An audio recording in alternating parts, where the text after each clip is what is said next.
শুধুমাত্র নবীজির প্রতি দরুদ প্রেরণ করার আমলটাই জিকির হিসাবে সবচেয়ে বেশি করেন, দোয়া হিসাবে যদি এটাই আপনি সারাদিন করতে থাকেন তো আপনার জন্য যথেষ্ট হবে, আল্লাহর কাছে আর কিছু না চাইলেও চলবে। দুরুদ মানে হলো নবীজির জন্য দোয়া করা।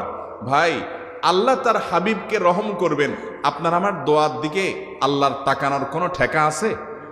নবীজি কি আমাদের দোয়ার কোনো মুখাপেক্ষী?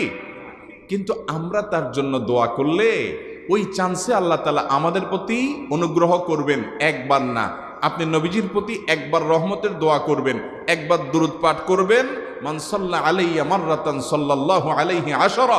নবীজি সাল্লাল্লাহু আলাইহি সাল্লাম বলেছেন, একবার আমার জন্য তোমরা দোয়া করলে, আমার প্রতি দুরূদ পাঠ করলে, আল্লাহ তাআলা তোমাদের জীবনে 10 বার 10 জায়গায় 10 টাইমস তোমাদের উপরে আল্লাহ তাআলা অনুগ্রহ করবেন। আপনি টেরও পাবেন না কত জায়গায় আল্লাহ অনুগ্রহ করেছেন, আল্লাহ বাঁচাই দিয়েছেন, একটুর জন্য শেষ হয়ে যান নাই। ওই যে দুরূদ পড়ছেন।